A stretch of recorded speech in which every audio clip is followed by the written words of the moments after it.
Welcome to Evergreen Speedway's Home Track Heroes on Seattle 11. Welcome into Home Track Heroes here on Seattle 11. May the 4th be with you. Presented by Sparkle Wash here at Evergreen Speedway. My name is Caleb Hart, and our own personal Obi-Wan Kenobi, Mr. Derek Todoroff, in the booth as well.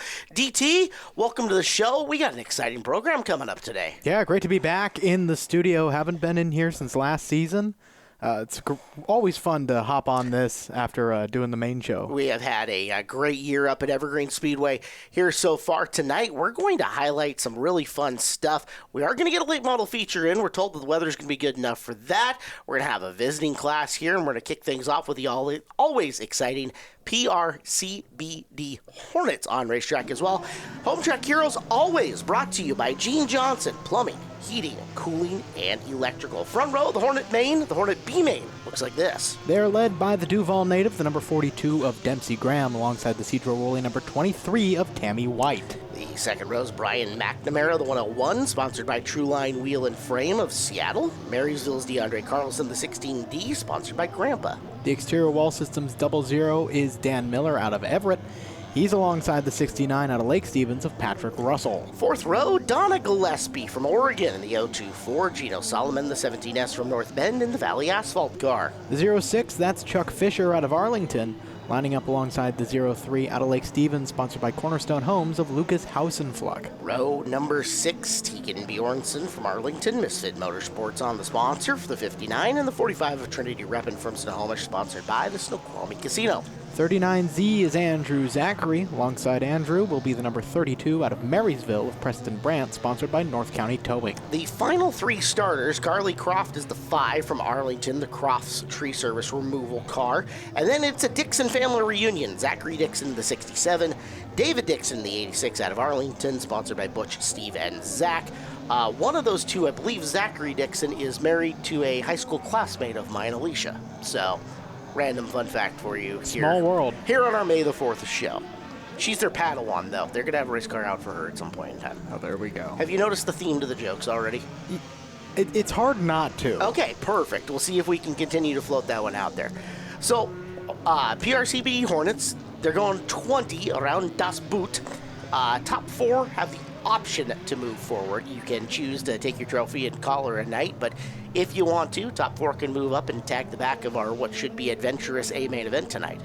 Yeah, and there's a couple of surprises here in this one. Dan Miller, Lucas Hausenfluck, and Gino Solomon, all 3 of them have performed really well this season. They got a shot to advance to the A this time around as well, as Dempsey Graham leads them to the green flag. All right, down the front straightaway we go. Dempsey Graham flying the red, white, and blue, yelling America, mashing the gas pedal as he heads down into the first portion of our course. We call this the boot. Why? Because it's shaped just like a boot.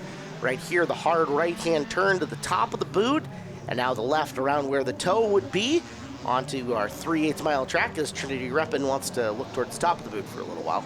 Oops. Yeah, the interesting thing about the boot is just that segment. It's so difficult to properly manage.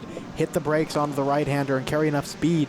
Sometimes you snake on through that access road area and onto the 3/8 once again through the left. And you see the drivers that are most successful was Graham really woed up coming out of that corner there, are the ones who carry their speed best through this short portion of the course, the one who gets the weight moving right and then back to the left without scrubbing the most speed.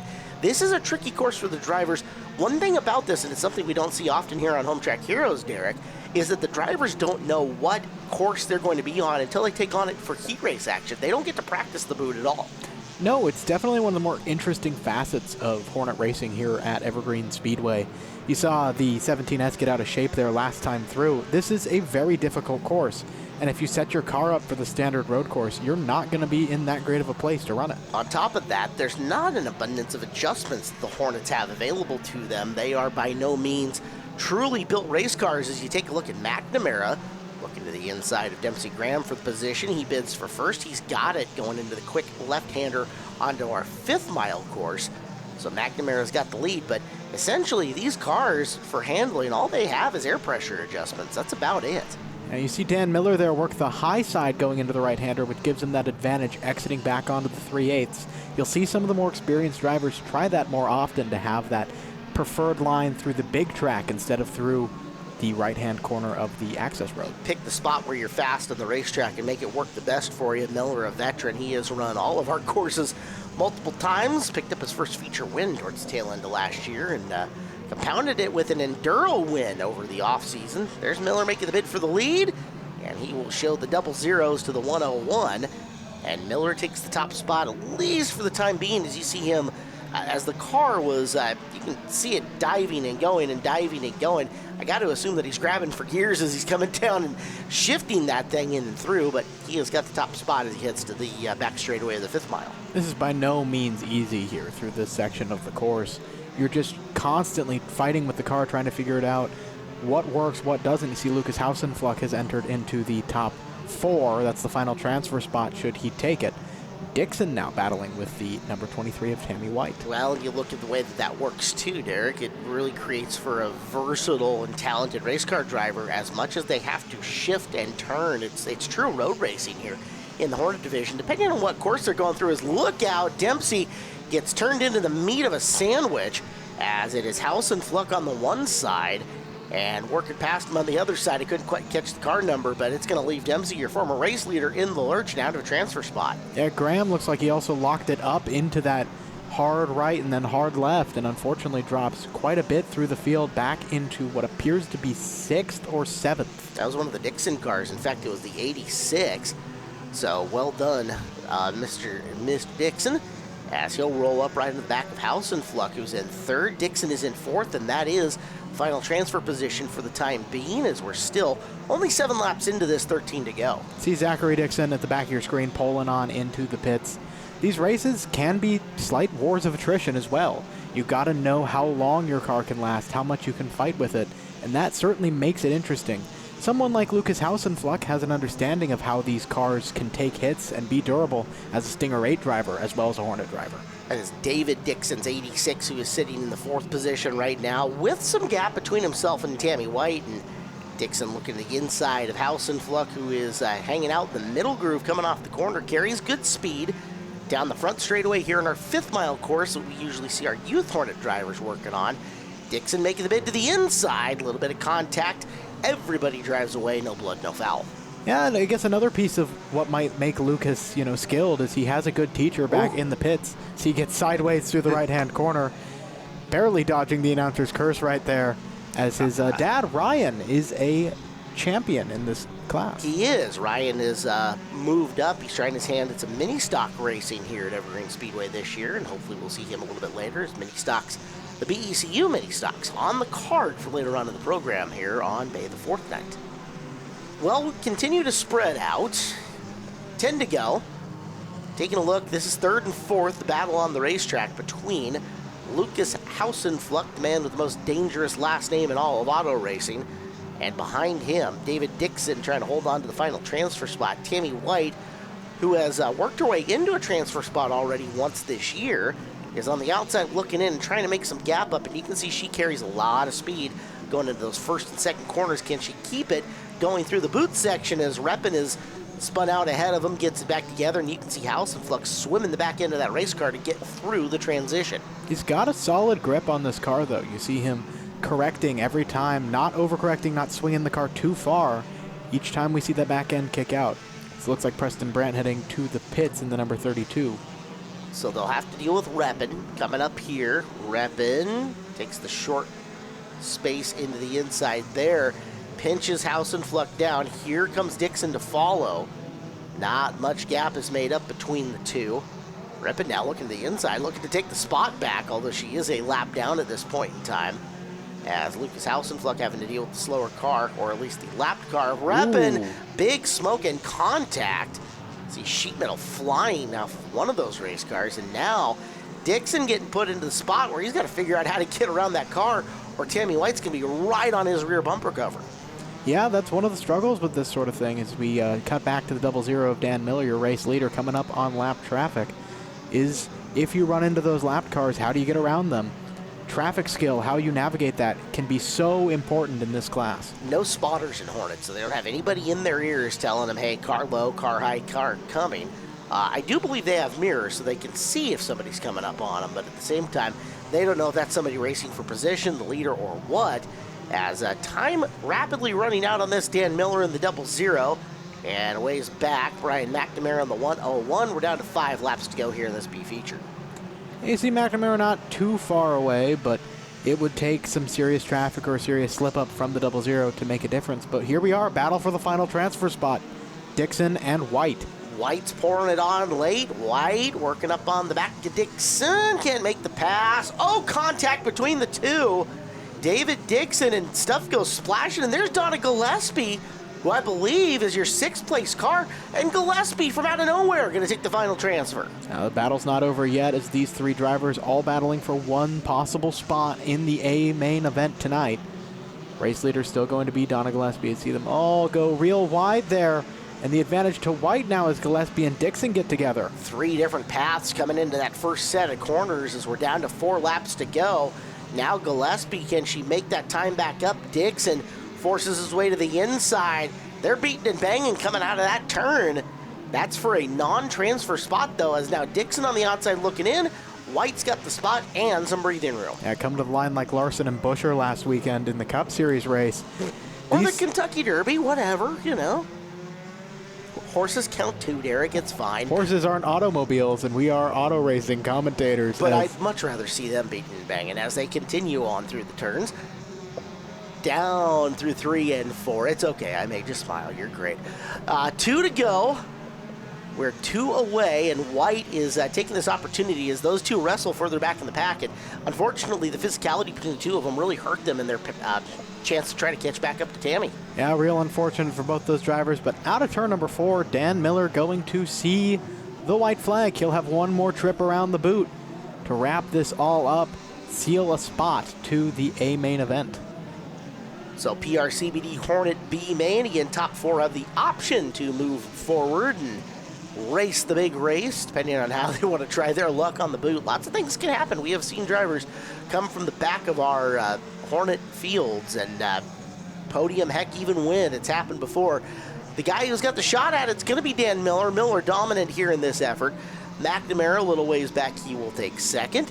And then you're going to wait for it for a second more. House and Fluck will take 3rd. And 4th goes to Tammy White. All right, segment 1 is in the books. You're watching Home Track Heroes here on Seattle 11. When we come back, the foreign invaders are here. Stay tuned. You won't want to miss it. We're back here on Home Track Heroes on Seattle 11. May the 4th be with you tonight, presented by Sparkle Wash. And a big thank you to Gene Johnson, Plumbing, Heating, Cooling, and Electrical. I'm Caleb Hart. He is Derek Todoroff, hater of Jar Jar Binks, lover of race cars. And Derek, what are these things on our screen? What do we have here? These are Super 4 foreign stocks. They are similar to late models in chassis and body, but they have 4-cylinder engines, much more like our mini stocks or our Hornets. It's the formerly known as the Foreign Stock Car Racing Association, the FSCRA. Okay, so we're calling them Super 4 foreign stocks, and 6 of them, they're on slicks too. Am I right? That is correct. Okay, so they're on slick tires, so they're going to have some extra speed to them on that. Our lineup looks like this. David Wilson's on the pole. He's out of Puyallup, the RZMC Electric-sponsored car. And Vic Rogers next to him in 45, out of Kent in the Car Guys Auto Sales Machine. Bob Quarterman in row number 2 out of Granite Falls, sponsored by Midnight Solar of Arlington. And then the number 21 out of Algona, Washington, sponsored by MJG Transport, is Ron Grosvenor. Also, the MJG Transport number 10, John Grosvenor from Thompson Falls, Montana. And Gilbert Chamberlain out of Eatonville, Washington, A-plus professional coatings. 6 of them, they're going to get 30 laps to show off what they can do here at Evergreen Speedway on our 3/8-mile track. First time they've been back in how long? 9 years, and green flag will wave. 45 of Vic Rogers, unfortunately, straight to the pit lane. We jump back to what is now the battle for 3rd between the Grosvenors, Ron and John. All right, so Rogers gets credit for starting and unfortunately doesn't even make it through a corner. He will be scored 6th, but hey, that's 6th. That's better than 7th, of which there was no 7th. 6th is better than nothing. That's right. 10th is John Grosvenor, and Grosvenor, the Orange Machine, looking awfully strong out here so far. These cars do pick up and haul the mail for sure, and they look good doing it. They certainly got a lot of speed once they get going, and these are cousins here in 2nd and 3rd, Ron and John. I guess that's the reverse order. John out front, Ron in the third place spot as they're coming up now on David Wilson's number 16, who's led so far these first 2 laps. It's a sharp look on the Wilson car as well. We'll see how these cars handle as the race develops on. Again, they're on slick, so depending on how hard they abuse the tires could go away after some time. Low groove open for Grosvenor. Grosvenor will make the pass. That's Grosvenor Part 1, John version. Ron version looking to follow him. He's to the inside of Wilson, entering turn number 3. Yeah, there's the number 21 making that move, stick on the low side, out of the corner.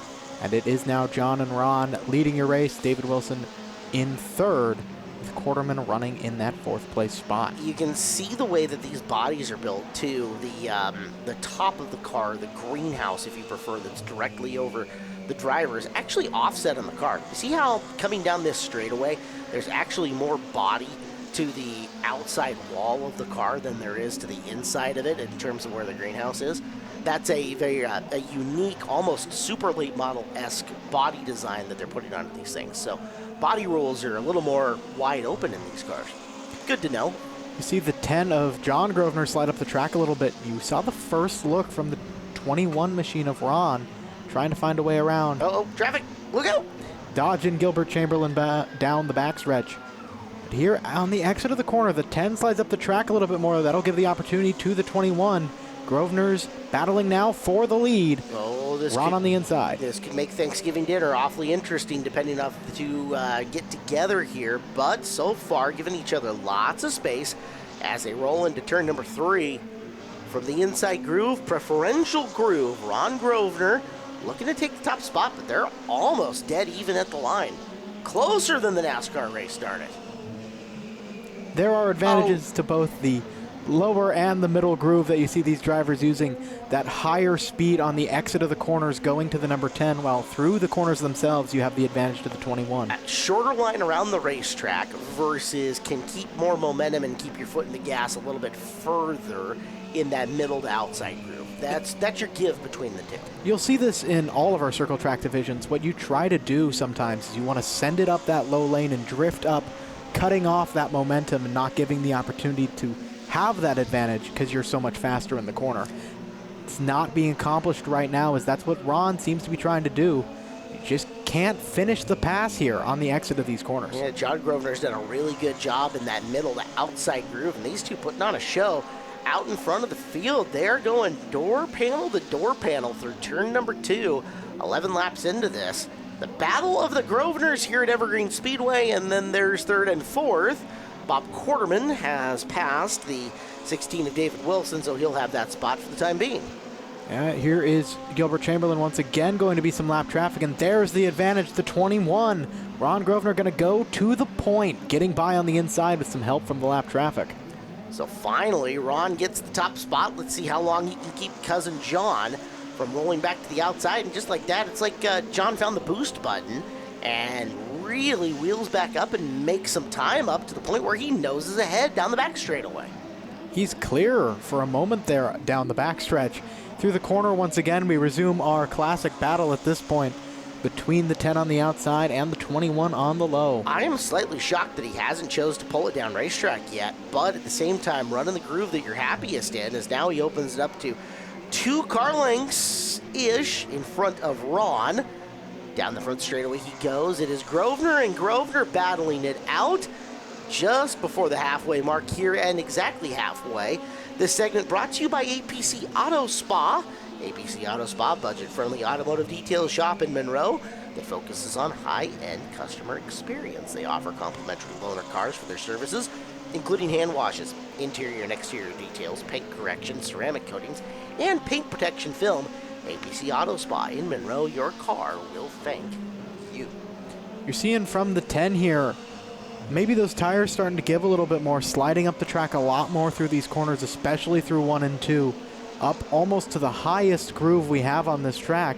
Still keeping that momentum, still outpacing the 21 right now, despite not having that traditionally preferred line. Yeah, Grosvenor doing a real nice job. He's kind of putting on a clinic of how to race the middle here at Evergreen Speedway, as now he's finally going to tuck down. Took him a second. I wonder if he's going to go back to the mid after he gets by the slower car of Chamberlain. This time he goes almost all the way to the access road as he drifts it wide down the back straightaway. For 3rd, things getting interesting between Quarterman and Wilson. There's Wilson coming back after him, and Wilson will take the third spot. Yeah, Quarterman looks like he might have gotten loose on the exit at turn number 2. Whatever the case, it will go to Wilson, who now runs in that final podium spot. Grosvenor's out front still. Understand a report from the pit area that the Rogers car suffering for some carburetor issues. Engine was flooding, apparently, so couldn't get the motor to run. It says too much fuel coming in through the carbs, so that was a report on the Rogers car as to why he exited stage right on lap number 1. Meanwhile, battle up front's good again, and you see it. Grosvenor got all the way off to where he dipped onto that little, I don't know what you want to say, decline right in between the tire wall and the push-off lane coming onto the track, and it hurt him for a second, but he recovered quite nicely. So John Grosvenor in the 10. This time he comes off significantly lower on the racetrack, and Ron Grosvenor in the 21, who had the lead but just gave it back, as the two Grosvenors really battling here in our foreign stocks. The Super Stock, how do you say it again? Super 4 foreign stocks. Super 4 foreign stocks. It's like you practiced. Now, anyone who has seen some of our 5/8 races knows how dangerous that little median area between the 3/8 and the 5/8 can be. Can bottom out the car and really lose it. Shows a lot of skill there from John Grosvenor to slide up there, potentially not fully in control, and still keep it under him, despite how low to the ground these cars are. I think he might have gotten a little too scared, because he brought that thing down in the corner there off of 4 and really hung to the low groove. I don't think he wanted to hang the back end off that little dip any more than he had to. That is not a fun thing to recover from what I've heard from drivers in the past. So Ron Grosvenor is the Brandy Hood Promotions in-car shot that you see right now, trying to run down John with 5 laps remaining. 5 fingers in the air, 5 to go here for these drivers. And now looks like Grosvenor stretching his legs late on in this race. This one could be academic at this point. Yeah, the number 10 just pulling away. Coming up on lap traffic, it looks like. Might be Quarterman's number 11 coming out into their sight. 4 to go. Who knows how it all shakes out up front, but here is David Wilson's solid gap between him and the driver of the number 11. So there's third, fourth, first, and second. That's how good the Grosvenors have been in this one, as they're trying to run down everybody else. Can they lap all the non-Grosvenor cars? Well, they put another lap on Chamberlain, coming up now on the number 11 of Quarterman. Out of turn number 4, 2 to go. They'll see the white flag next time by. They really are scooting, though. They're putting together some good lap times here. These are well-built race cars, and we will say them again. They're coming up on, 70th anniversary night? They are coming up on Drivers' Union night. Yeah, we understand that there are more cars scheduled to be here on that evening, so look forward to seeing what they can do with a more full field. As rolling around the outside, John Grosvenor trying to lap 4th place and pushing him wide in the speedway. Something weird happens. Ron might be able to do something. Well, any other driver might have struggled with that, but the driver of the number 10 sticks it up the middle lane, as he's done so many times, takes the checker. John Grosvenor, your winner in tonight's main event for the Super 4 foreign stocks, will be Ron Grosvenor's number 21 in second, David Wilson in third. Alrighty, Wilson, you guys haven't been out here in 9 years. What was it like tackling the 3/8 once again? Oh, it was kind of challenging and a little bit slick out, but overall it was just fun, and I'm just glad to be here. You had a lot of speed in that heat race. Unfortunately, didn't seem to transfer into that main event. What do you think you needed more? Oh, I'm unsure. Probably new tires. And who would you like to thank to make this return out here to Evergreen Speedway? I got to thank my dad and my uncle. They helped me out a lot on the race car. Alrighty, driver the number 16, David Wilson tonight. Same sort of questions for you right now. Driving that number 21 machine, what was it like making the return to Evergreen Speedway? You know, this is a great place to race, and all of us have wanted to get back here for a while, and really thankful we get the opportunity. We'll be back in June. We'll have a few more cars with us, and we'll put on even a better show. Excited to see it. You and John there battling for quite a while. Who helps you get the car out here to do stuff like that? That man right there does. John and I have been working on both of our cars for a couple years now. My car is relatively new. We just built it last year, had some problems. So far this year, we've made both races, finished really well, really strong, and today was probably the best we've run in a while. It's nice to hear it. Thank you for joining us out here at Evergreen Speedway. Driver the number 21, Ron Grosvenor. Kind of following the same sort of convention. It's been a long time since you guys were out here at Evergreen Speedway. How'd you feel on that 3/8 course? Oh man, I miss being here. It's great to be back. Thank you all for having us back. The whole establishment, this is an awesome place. We love being back. Man, I had a blast. Racing my cousin was great. I got to thank RZMC Electric, MJG Transport, my wife Cindy, my crew chief Randy, my radio guy Jim, my daughter Brooke, and her kids up here tonight. Yeah, awesome racing my family, my son and my cousin. Top 3 in the family. That's not a bad night. Great show out here tonight. Driver the number 10, John Grosvenor, race winner. Well, buckle in, boys and girls. It is time for the Speedway Chevrolet Pro Late Models here on Home Track Heroes on Seattle 11. May the 4th be with you. He is Derek Todoroff. I am Caleb Hart. Pro Lates, we found a dry portion of the program to put them on, and we're going to let them loose for 50 rip-roaring laps. And, of course, Home Track Heroes brought to you always by Gene Johnson, plumbing, heating, cooling, and electrical. Derek, our 3rd late model main of the year for the Pro Lates. Who we got here in this one? Up front is the number 78 Joe's Racing Products machine of Haley Constance, hailing from Snohomish. In the number 18, driving the J&R Truck Rentals machine, that is Naima Lang, hailing from Linwood. Row number 2 from Lake Stevens, Chad Fitzpatrick, the trademark RCS 12C. Next to him, it's Wyatt Gardner, the 3 car. He's 2 for 2 here at Evergreen Speedway out of Lake Stevens, and the Edwards Construction Machine. Number 45, Kendall Auto Group car, is Nick Beecher out of Marysville. And the Northwest Boiler number 14, that's Colton Price out of Everett. And your 4th and final row, Caden Holm back with us in the K9 out of Monroe, sponsored by Johansson Mechanical. Chase Gardner, the 32 from Snohomish, sponsored by Quality Towing. They're going to go 50 here around Evergreen Speedway on the 3/8 mile. Invert was 4. However, they didn't get a traditional time trial session here due to the bad weather that occurred. They went off of their hot lap times in practice session number 1. So 4 inverts as a green flag drops. We're underway here in the Pro Late Model A main event, and it's Constance low and Lang high as they roll down the back straightaway. You see Lang going to poke ahead down the backstretch using what we talked about in the last segment, that greater exit speed when you're running that middle line. 2 of them battling here. A lot of time has been spent between these 2 battling throughout the field over the course of these last few weeks. Oh boy, yeah, you could say the 18 and the 78 have had magnets on them over the first couple of weeks here of the year. It is Gardner who's got that middle lane available to him as he tries to drive around Fitzpatrick. He's got the 3rd spot. Now all eyes on Wyatt Gardner coming after Haley Constance for position number 2 into turn number 1.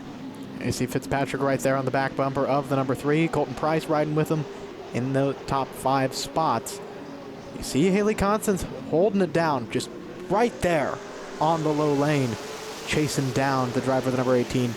Gardner going to move to the inside. Yeah, he has a bold, strong run to the low groove in turn number 1 to the door panel, and past goes Wyatt. Now Fitzpatrick trying to follow up into 3rd place. Wyatt Gardner has punched the hole in the low groove. Can Constance get it closed? Doesn't look like it. Here into the first turn is Fitzpatrick trying to nose up, but Haley a better exit to the 2nd corner, and looks like she can retain the 3rd spot, at least for the time being. Yeah, that number 12 car is all over there. We got the lovely in-car camera provided by Brandy Hood Promotions trying to make the move. You're watching how he works the wheel, how he's trying to navigate around that 78 machine. He's in 4th behind them. Colton Price has moved his way up into 5th as he dispatches of Beecher. Beecher, one of the few guys trying to make the middle groove work. Different conditions here for these race car drivers, as normally at Evergreen Speedway they are used to running with the sun well down. Racetrack has cooled off in terms of temperature. Well, with the overcast that you see here on this day, these guys running on a cool racetrack, but with the sun still up, it's kind of a different, unique viewpoint for them, and a different track temperature and heat that they're dealing with at the moment. Yeah, the sun never really shining on this track during this day. It was just clouds in the sky, and as a result, you don't get that heat in the track, like you were saying, that can sort of boil out through the day. You just have nothing in a cool track. It also tends to bring up fluids and stuff like that that has been dumped in it, especially on those really wicked hot days that we're expecting coming up here soon. Right now, cool conditions, probably blow a little bit of rubber up by the top of it, but clean and fast for Nema Lang, who you see squaring that corner off and trying to hold off Wyatt Gardner, who again, 2 wins and 2 tries here in Pro Late Model action at Evergreen Speedway, 3 for 3 on the year as he went off and took a feature win over at Tri-Cities for the Apple Cup on one of our off weekends for Pro Lates here. Gardner has made the bulk of his passes here on the inside groove. Let's see if he can find some racing room to the outside of Nema Lang, or if it's going to be this very move that he's used a bunch of times, trying to beat the guy to the inside of turn number 1. Lang says, "You're not going to do that to me right here." An 8-time late model champion is holding his inside line. I think Nema knows a thing or two about grounding himself there and forcing another car to take that disadvantage going up the high side. It's letting Haley roll back in 3rd and become a factor in this race. Constance in the 3rd spot, up on the back bumper cover of Gardner, who's going to back off of Lang, at least getting into 3. Reassess and maybe take a new run at him coming out of 4. Well, this could be a great advantage if you're the driver of the number 18, because now you've got Haley putting pressure on the 3. He's got to do what you were doing to him, maybe let up a little, give you an opportunity to try and pull away again. Gardner is going to go up to the middle groove. He's going to try it coming out of the turn. Quickly ducks back into line. In fact, tries to beat Nema back to the bottom of 1. He was trying to snooker him. Lang hits his marks going into the corner, holds the spot, and opens her up a little bit on the back straightaway. Yeah, that number 18 car fast on these straights, but struggling a little bit more through the corners. That seems to be where he's losing time to the 3 and the 78, who are still closing in on him. There's Gardner, big run through 1 and 2 that time. Lang opens it up at the exit of the corner, but doesn't widen that gap as much as he had. You can see Gardner carrying his center corner speed way better than the 18. At least on that lap. Is he going to duck inside into 1 this time? You know, he thought about it, but Nema was right there, and it is Constance right back up, pushing around Gardner, looking for opportunity to work her way into 3rd. 3 car was sideways there coming off of turn number 2. Recovers well, though. Still right back to the back bumper of the number 18. Lang and Gardner continuing to battle here. Up front, the 18 continues to lead the 78 of Haley Constance. The in-car now.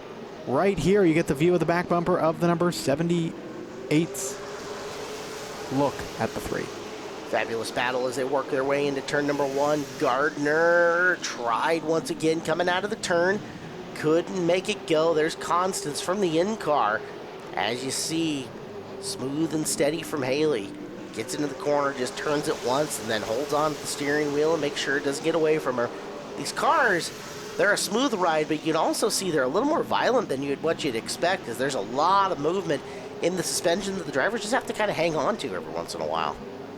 Yeah, this track, though more recently paved than something like our 5/8, can still be very bumpy, as you see now from the in-car camera. The 3 car going to the low side of Nema Lang. Gardner and Lang going to battle it out down the backstretch. Once again, into the corner. We talked about the advantage to Gardner through there. It looks like coming off of 4, he is clear and through. Here comes Haley now, following on the inside against Lang. Yeah, Constance knows when that hole opens up, you've got to be able to punch through it if you can. Constance the inside, Lang strung up in the middle. Those two, their graphics guys have definitely swapped some notes already here on the season, as Haley will move into 2nd position and see if she can keep Gardner within striking distance here, as we are just barely before the halfway point of this race. It's going to be hard, that is for certain. That number 3 car, every time it gets out front, gets that clean air, it starts to fly away from the rest of the field. Haley's got her work cut out for her if she wants to catch Wyatt. Down the back straightaway they go. Gap opening up for Gardner, as again you are watching the Speedway Chevrolet Pro Late models. Visit Speedway Chevrolet and RV Center in Monroe for your customized trucks, lifted trucks, work trucks. Speedway Chevrolet can locate the truck that fits you best. Dropping back to the battle now for 4th. This is Chad Fitzpatrick and Colton Price. See Price running a slightly higher line, trying to get the best of both worlds there, from that exit speed versus the consistency that you have on that low lane.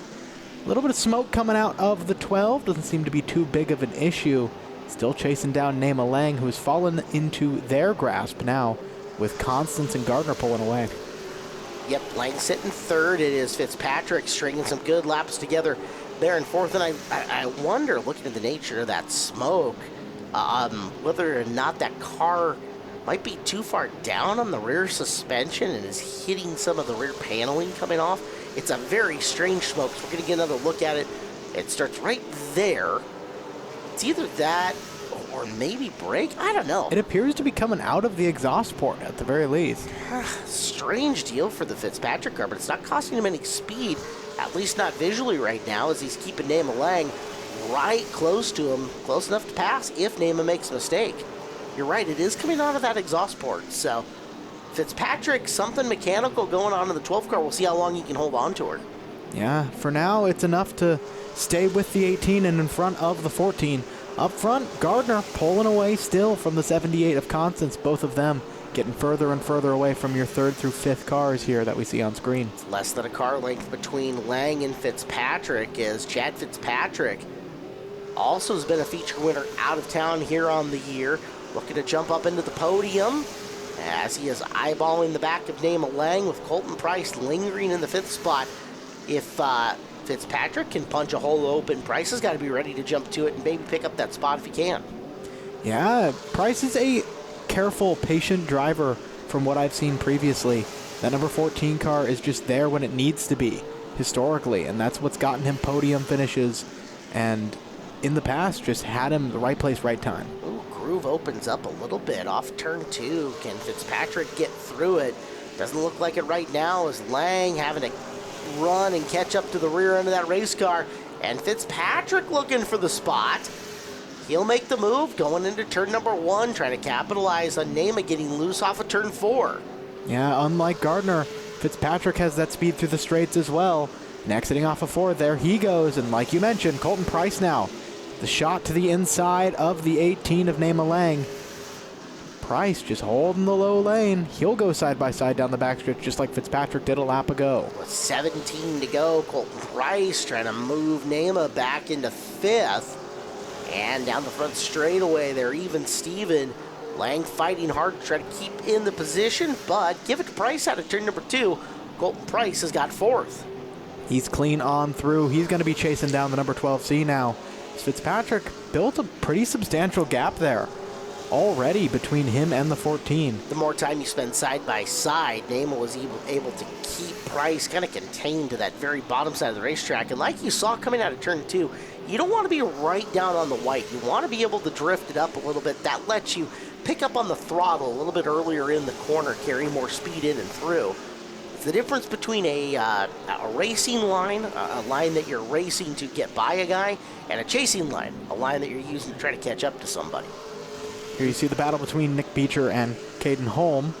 That was back for the 6th place spot, but here once again, 3rd through 5th as the 12 car of Chad Fitzpatrick in that final podium spot. Driven that beautiful 12C. Long spaces between Fitzpatrick, Price, and Lang, and quite a ways between Lang and then 6th place Beecher, 7th place Holm, and 8th place Chase Gardner at the moment. As here's a look at the front straightaway cam of everybody out there on the track. 6th, 7th, and 8th, close enough to each other, having a decent run back in the field. As there's Wyatt Gardner. Boy, everything that could go right for him has gone right this year. You know, it's funny, Wyatt's been, we've seen that he's got a fast car and he's had the talent, but it's been the mechanical gremlin. It's just something unlucky that's jumped up and bit him in years past. This year, all those things have gone away. It's just been serendipitous how good he's been. That 3 car has found its wings flying around Evergreen Speedway. When times are tough, you know, this 3 team steps up, makes it happen. It's been real successful so far and real cool to see it happen. And throwing his name down, you know, he's already got one of the big non-Evergreen Speedway wins on the year in late model action. He is a huge contender at this point in time. Guys are going to be looking at him as your favorite going into the Galloway, which is coming up just a little bit a month away, and dare say the pro late portion of the showdown as well. I think so. Next time these drivers are out here, rumored to have Thomas Stanford, a very successful pro late driver out here at Evergreen Speedway. If he can show what he has against that number 19 car on a track that historically Stanford's been good at, it gives us a solid idea of what we can expect for the Twin 70s at the Galloway. Well, and don't forget that Gardner also has a Super, so we'll see if he decides to bring that out and contest the Super portion. Look out, we got a car around In the middle of the corner, Caden Holm and Nick Beecher together. Caution flag is out. And our crack crew here from Home Track Heroes caught it. Let's get a couple looks at the replay. In fact, in-car to start things off. And, oh yeah, 2 race cars, 1 spot. That doesn't work. Yeah, just not enough room there. Looked up to the inside, and I don't know. Just in the end, makes a little bit of contact, goes around. Doubt any hard feelings about that. 2 race cars don't go in 1 spot, and these cars, as fast as they are, as powerful as they are, it doesn't take too much to get them when they're out of sorts, get them all the way around. So this is going to gather everybody back up and give us a shot at a restart with 7 to go. And boy, anything can happen on these double saddle restarts, Derek. Yeah, that's true, and 7 laps is quite a bit of time. It's just a little bit under what our traditional heat races are. You've seen how much action can happen in just 1 heat race. Still a big chance. A lot of these drivers throughout the field have cars that can win. And Fitzpatrick lining up there inside row number 2, that's one to really watch. Speedway Chevrolet pace car pulling off. Gardner back to the lead. Anything can happen here. We've got a good restart between the 2. He's got a nose on Constance getting into the corner. Now the question is, what does Haley do? Haley is going to get a good enough start that she should be able to get down in turn 3 and close the door on Chad, and she will do so. Colton Price saw it on the wheel from the outside and trying to pick up 3rd from Fitzpatrick here on the restart. Price going door panel to door panel with Chad for position 3. That cushion between them, but you see hard competition, hard on the wheel for Price, fighting to keep it in that middle groove, but as close to the bottom as he can to stay competitive with the number 12. Out of turn number 4, they're still side by side for 3rd place with 5 laps remaining here. Price is doing a really good job of pinning Fitzpatrick low, making sure he can't drift that car up and get maximum speed out of it. It looks like off of 4, Price is going to complete the pass. Now, can he get down in 1? Not yet. Fitzpatrick still has him covered on the bottom, at least at corner entry, but on exit, Price will get away and has rolled himself into 3rd. Nice job, Colton Price. That's what I was talking about earlier on in the night. Just consistency, places himself where he needs to be when he needs to be there. With 3 to go, great performance from the number 14. Question still remains, can anyone catch the 78 or the number 3? Boy, those 2, it has been a string of first, second for those 2 here at Evergreen Speedway. Wyatt and Haley, just a couple more laps around here as this one looks to make Gardner 3 for 3 at Evergreen Speedway on the year. And Haley Constance, a podium machine here in the early season, might be tired of being the bridesmaid after a little bit as we've got 1 to go. Yeah, Gardner going to lead him into turn number 1 and 2. That 3 car just so hard to beat so far this season. Down the backstretch into turn number 3. I think he's got it. Give it to him. Wyatt Gardner, 3rd Speedway Chevrolet Pro Late Model win of 2024 here at Evergreen Speedway, 4th overall. Constance 2, Price 3. Let's go to the Angel Linz Casino Resort Podium. Colton, you ran a clean race today, late race restart, you was able to jump in and got on the podium. How you feeling right now? Oh man, if you would have asked me that about an hour and a half ago, I was the one advocating for loading our cars up and going home. I'm just glad that we got it in. Still, car wasn't the greatest, but I did what I had to do there on that late race restart. I knew that I might be a little bit better in a short run than the 12 car. I just had to do my job. You talk about conditions not the best necessarily today. How did you navigate working through at the track out there? Just, you know, when the rain came, the track's green, so you just kind of guess at what the track's going to want and what your car's going to want and what's going to work together. So we just made small changes. The car was pretty decent in practice. Nothing to write home about, but we're getting there, and I'd like to be at the number 1, but apparently we all got to work better to get past that 3 car to this year. You talk about making small adjustments. Who helped you make those? I got to thank all my guys. I got Chris, Dane, Patrick, Tom, Jeff in my ear, my beautiful wife, everybody that just helps us get out here. I got to thank my sponsors, Busch Light, D2 Foundations, Northwest Boiler. I'm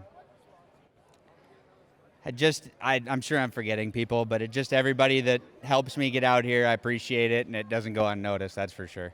3rd place, Colton Price. Haley, you drove the car hard today, second place. How you feeling? I feel good. It's always nice getting up onto podium. Wish I could have got that first place position as always, but I'm just grateful to be up here and having an awesome car with an awesome crew. Yeah, take me back, late race restart. What goes through your head when that caution flies? I was grateful because this means, I get a second shot of getting that first place spot, get to battle with Wyatt again because he was pretty checked out for a while. He schooled me on the restart, so I got to get a little bit better on those, and hopefully next time we'll be in the first position.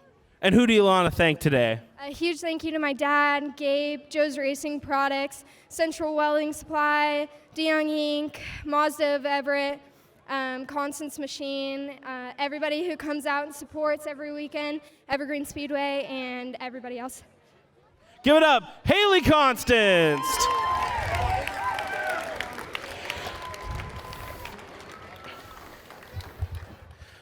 Wyatt, you didn't start first. Took you a few laps to settle in, but once you got first, you didn't look back. How are you feeling right now? Good. Yeah, it got a little dicey there early, but we weren't even sure we were going to get this thing in today. So just to be able to come out and race with these guys is a joy itself. What do you feel like you are doing that has that 3 car so fast? Yeah, it's a lot. I mean, like I say, my guys are the real champions. I just hold the steering wheel. So we bust our butts 5 days a week. We're in the shop every night, and we make sure that this thing's, the same, if not better than the race before. And who's some of those guys? Who do you want to shout out and thank? Yeah, Rob, Wade, Corey, Jason, Jimmy, all the guys that help out at the shop, all of our sponsors, Edwards Construction, Pacific Lighting Systems, Pump Industries, St. Clair family. There's probably still a missing. Grand American Race Cars, War Shocks, Bill Hunt for his help on the motor side of things. Like I said, we got a great piece, and as long as we keep maintaining it and keep working, making it, adjusting, and making it better, we'll be a force to be reckoned with throughout the whole season. He's 3 for 3. Give it up for Wyatt Gardner. We are jamming along here on Home Track Heroes on Seattle 11. May the 4th be with you. Show presented by Sparkle Wash. My name is Darth Caleb Hart. That is Derek Todoroff. We continue to jam all the way through as this is the PRCBD Hornet main event. The Rondas Boots. They're going 30 laps. And, of course, our program brought to you by Gene Johnson Plumbing, Heating, Cooling, and Electrical. Line up for this one on the pole, Michael Turner, the 022, Archie Lomax out of Graham, the 7-car sponsored by Bachmeyer Auto Salvage. The Arlington native, the number 4 of Ron Powers, is low on row number 2. Matt Snyder's number 15 out of Snohomish. He is sponsored by Handy in the Valley outside row 2. The 3rd row, Bobby Houck, Snow Valley Farms, the 08. Joseph Villarreal, the 029 from San Marcos, Texas, the Cultivation Manager sponsored car. It is a figure 8 veteran on the inside of row number 4. Jake Reppin out of Monroe, sponsored by Snoqualmie Casino. On his outside, the DL Enterprises number 20 out of Gold Bar, that's Riley Riddell. 5th rows, David Claiborne, Abendroth Equine in the 43 car out of Snohomish, and Scarlett Fisher from Marysville in the 19. The G2 is out of Marysville, that's Brad Gruel. Alongside him, the Turbo Espresso 77 of Christian Miller out of Everett. The row behind them is Ryan Hausenfluck from Lace Stevens in the Cornerstone Homes 33, and Dustin Lytle, the 21L from Marysville, the Gutter Installer sponsored car. Your defending champions, the number 1 of Zach Bristol, he's next in line, the Hibbs Automotive number 1 out of Snohomish, and Cody Hoops in the number 10. Behind them, Diesel Snyder, the 717 out of Cle Elum in the Valley Asphalt car, and Stephen Dodson's the 25 from Arlington, sponsored by Homeland Security. Then come your 3 drivers from the B main. That's Dan Miller, Brian McNamara, and Lucas Hausenfluck. As we get the green flag for our A main event, immediately Houck going to go to the inside line. I don't want to know how you get Homeland Security sponsorship. That sounds fantastic. Give me that government money for my race car. Down the back straightaway they go. Michael Turner leading them into the transition of weight. And Michael Turner then loses the lead as quickly up and zipping past him. Archie Lomax in the 7-car looking fast. Yeah, Lomax coming off of some success in the mini bump to pass class out at Slamfest earlier this year. Ooh. Not afraid to use the bumper to get what he wants, as it's a big bunch of cars here and further back. Ryan Hausenfluck and Damon Claiborne leading that big group. So we said earlier, the boot leads to lots of action, lots of side-by-side. Drivers going to take a shortcut here, going to weave wide there. It's Lomax and Turner still getting after it for the top spot. Ron Powers in the 4-car right up on his back as well, as this is a 3-car tango for the top spot. Yeah, Lomax looks like he's going to fall back to third unless he can make a big run here through this hard corner. It's possible. These corners like this more common in mini bump to pass racing, which Lomax often is in. That is Snyder in the 15, creeping up and into the fray. Brad Grewell, who's a feature winner as well, already on the year in the 2-car, getting close. 3 cars, 1 spot. That doesn't work! And everybody hangs on somehow. Everyone does, but they make a pathway for the number 1 of Zach Bristol and the G2 of Brad Grewell. They're coming up fast now on this lead group. Christian Miller's number 77, Ryan Housen, Flux 33, also in the mix. Man, Bristol just has a knack, and it seems like he's getting better over the years of figuring out how to get through this field and get through it in a hurry.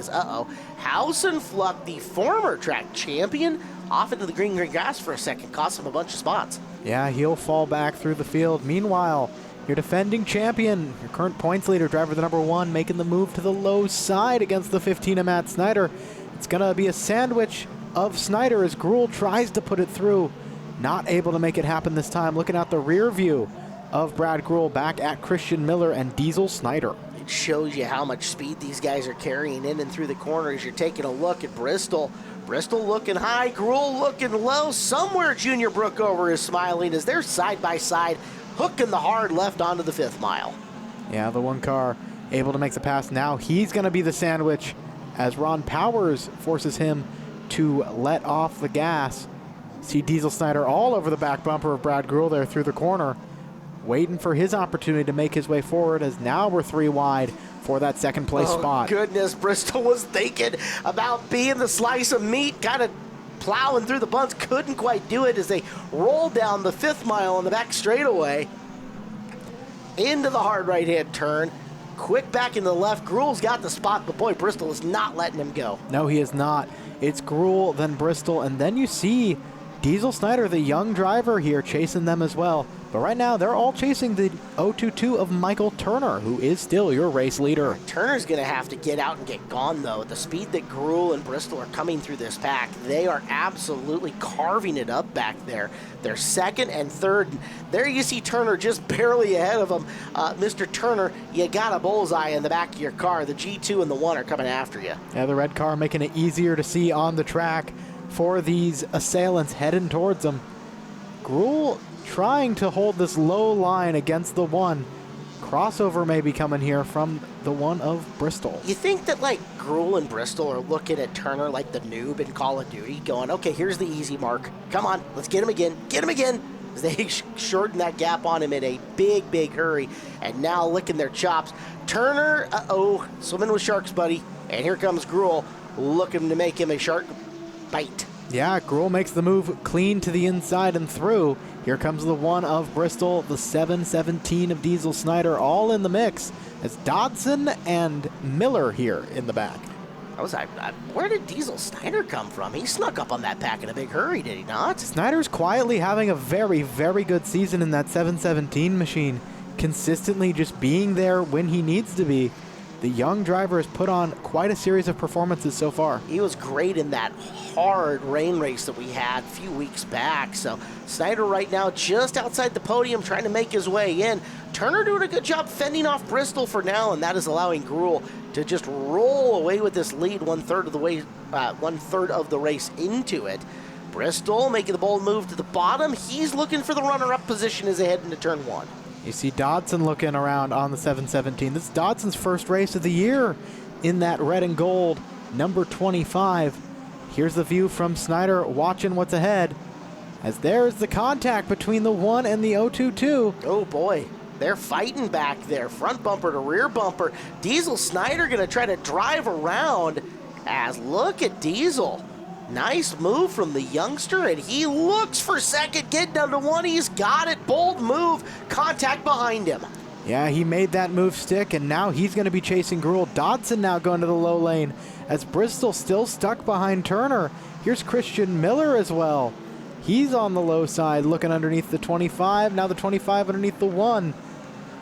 Side by side for 4th. I hate to take away from this action, but is that a can of like strawberry milk in front of Diesel Snyder's steering wheel? It looks like one of those What are they? Nobody what are should those smoothies? Nobody should drink strawberry milk to begin with, but having it in the race car is just weird. Well, I'm giving him the benefit of the doubt by claiming it's a smoothie because I concur in regards to strawberry milk. Thank you. Strawberry milk is gross. That one goes out to Mr. Adams if you're watching. Gruhl out front, Snyder and his strawberry milk in second, and Turner still holding down the third spot as you look at the speed cam coming through the front.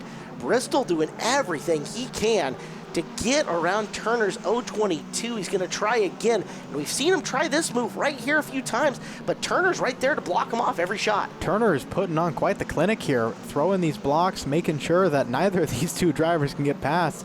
Neither of them are slouches. Dodson, a very good driver, has shown us in previous years what that 25 car can do, rarely putting together a full season schedule, which is why we've never seen him in the title spot. Wow, Bristol swung way wide in the front straightaway that time. Tries a new plan of attack. Yeah, coming up on the back of him, Christian Miller trying to get involved. All of this is letting Brad Gruhl, the halfway point of this race, just leave everybody. So Gruhl won, Snyder a ways back in second, and then that 4-car fight for third, and we got contact. Oh boy. Yeah, and Dodson just made his spot happen there. Just like last time when Diesel Snyder made it through with the contact between Turner and Bristol, looks like it's going to be Christian Miller who benefits this time. He gets past Bristol and Turner. Dodson up into third. He's got two very good drivers chasing him down, though. That little paved portion between the access row, that transition phase right there, you've seen some cars come through and just look like a pinball bouncing off bumpers back and forth.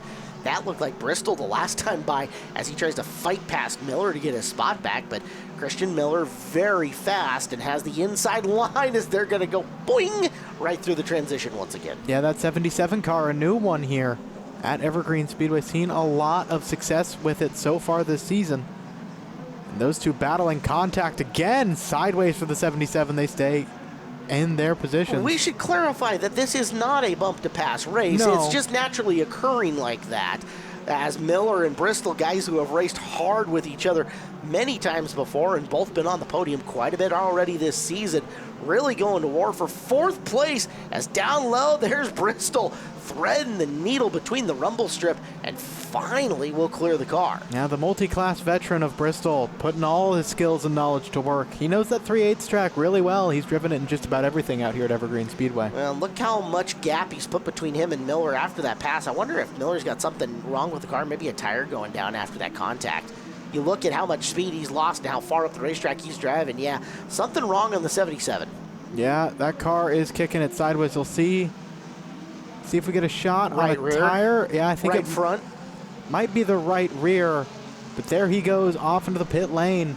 End of the day for the number 77. Well, that's tough. He had a good showing going on. We'll go back a couple of spots, and there's a guy that you've seen a lot in the figure eights, Cody Hoops, moving up and forward through the field. Yeah, 3-time Stinger 8 champion, running with a Rookie of the Year contender, Riley Riddell.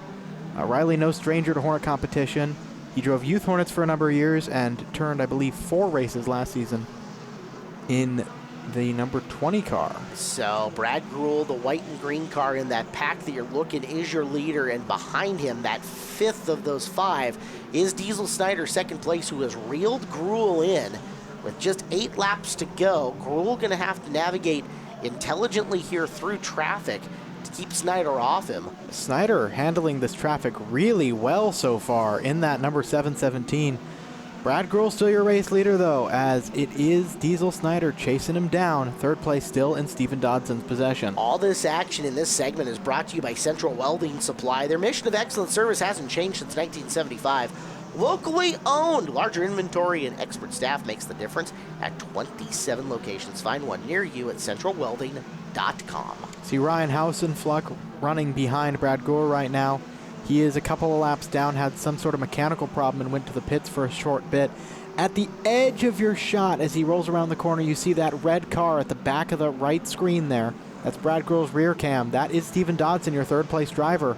He is still a little bit away, but 6 laps just maybe might be enough if Gruhl makes a mistake. Well, Gruhl has got just enough room that he can make one mistake and not be in immediate danger, although Snyder close enough, depending on where that mistake on the racetrack comes, that he could jump to her. See him opening up down the straightaway. A good lap for Gruhl as he escapes from traffic and starts to pad his lead as he tries to steamroll towards the second feature win of the year. Yeah, Diesel Snyder had to get around that 33 car, which is no easy feat. Just ask the people who lost the title to him a couple years back. But it works out. He is now in pursuit of the G2. Brad Greuel, your race leader, has put another car, though, Brian McNamara, between them. Every single one of those lap cars, another factor that you have to deal with, although 3 slower cars directly ahead of Greuel that he's going to have to deal with might give Snyder a chance coming into the very last laps here. Greuel coming up on him. Snyder now clear. And Diesel Snyder, no lap cars in between him and Brad Greuel, as there's Dodson in third, and Dodson's closing this gap as well. Snyder might have gotten a bit of a bump there from McNamara through the corner. It looked like McNamara got a little loose, lit up the track. So now Greuel will have the preferred line into the right-hand corner. If he can clear there, he can exit clean into the 3/8 oval, and he will, in front of Scarlett Fisher, who is the 13th place car, now going a lap down. He timed that up just about perfect, because you don't want to be the outside getting to the 3/8. That's going to cause you a bunch of strife. 2 to go for Greuel. Snyder still a ways back, hoping for something, and Dodson getting clear of the slower traffic himself. It's going to be Lucas Hausenfluck in the 0-3 who plays a factor here, and Greuel will not be able to clear him on the left. Coming forward, that gives Snyder a chance, and let's see if he can reel in a bit as they're coming to the white flag off of turn number 4, this time by for the final lap in the PRCBD Hornets. Snyder clean of the lap car. So is Steven Dodson, though. That might play a role, as now Greuel up the high side against the 0-3 of Lucas Hausenfluck. 717 Diesel Snyder and Steven Dodson in the rearview mirror. If you are the G2, there it is, sending it deep in there, not able to make the move. And unfortunately, that appears to be all she wrote for the 717, because out of turn number 4, checkered flag's going to wave. Brad Greuel will hold on to win the PRCBD Hornet A main event. Diesel Snyder in second, Steven Dodson in third. Well, I'll tell you what, the top 3, they got real racy at the end. Greuel in heavy traffic had to hang on for her. Good job, Snyder. Good job, Dodson, for closing in there and making Brad really have to work for it. Should be an entertaining podium. Let's go down trackside and see what the top 3 have to say here from the Hornets. Stephen, a lot of traffic to navigate today. What did you have to do to get here in third? Just drive as fast as I absolutely could. There was a ton of traffic out there, had a lot of ground to make up. Luckily, most of my competitors drove me really clean, which I really appreciated. You were running down the 717 those final few laps. What did you have to have the late race speed in that car? I owe it all to lap traffic. There was probably nothing that I was going to be able to do without that lap traffic, but I was telling the boys up there about 5 more laps, and I think I probably could have given a run through their money. Who would you like to thank for helping you get here tonight? My wife, first and foremost. Kimberly is amazing. Then my best friend, Damon Claiborne. He was out there in the 43 with me. Always special to race with him. The guys at GN Northwest, and all of these fans out here at Evergreen Speedway who came out and braved the rain to watch us race. So thank you guys so much for being here. Perfect. Let's give it up one more time. Diesel, just first off, just tell everyone, how old are you? I'm 15. You're 15, bringing it home. So yeah, round of applause for that. You're 15, you brought that car home second. Tell me, what did it take today? It took a lot of full send and just don't lift. You piloted it hard, you came home. How good does that feel? I'll take it, but I really wanted that first place. I don't blame you at all. Who would you like to thank for helping you get here? I gotta thank Valley Asphalt, Dandy in the Valley, Falls Compound Pharmacy, Hair Inc., Snow Falls Credit Union, North End Chevrolet, bus drivers, SC, and these fans. This was an amazing night. Let's give it up one more time for Diesel Snyder! Real first, Brad, how good does it feel to be standing up here in first tonight? You know, this is the second week, second week in a row, second my race, so it feels really good. I want one more of these. And yeah. How, walk us through, what'd you have to navigate? You navigated a lot of traffic. It was a tough race. You had Diesel charging it hard. What'd you have to do to bring it home? You know what? I kept looking back, and it was like Diesel. It was like, he's getting closer. He's getting closer. I got to push it a little bit harder. And there at the end, I looked over, and I was like, I think I'm good. So, yeah. And then who would you like to thank for helping you get here tonight? I got a list. Hold on. Smart. Bring a list. I got a list.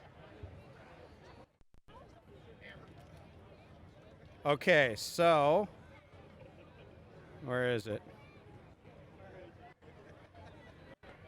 Okay, so Amber is my girlfriend.